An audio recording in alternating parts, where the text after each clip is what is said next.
А, эми чынында бир бизде мыйзам бар.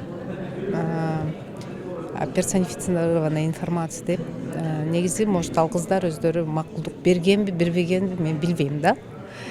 Негизи изображение, документы, личные данные, ушул баардык нерсе адамдын ар бир жарандын өзүнүн макулдугу менен гана жарыяланат.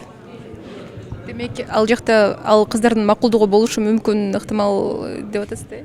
Макулдугу болушу мүмкүн, же болбосо болбошу мүмкүн. Ал кыздар арыз жазыш керек да, ал үчүн арыз жазган жок да эч ким. Ошого мен пока айта албайм. Эми адам катары баягы аяныч сезим болуп атат. Эми адашкан адамдар бар. Ошого эми ал кыздардын тагдыры кандай болот деген сезим бар. Эми башка жолдор болуш үчүн биз ушу мамлекетибиз жетпей атпайлыкпы?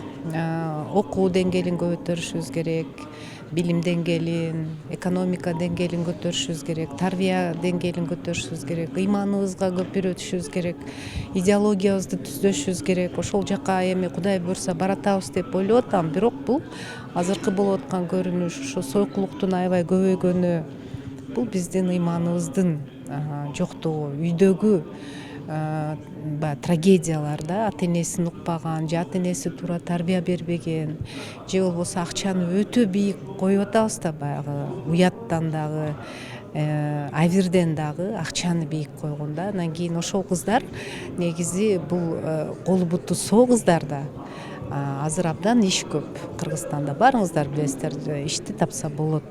Анан ошол баягы туура жол менен азыраак иш тапса дагы ошол жакшы сиңимдүү болот да, өзүнүн келечегине ошол кыздардынчы.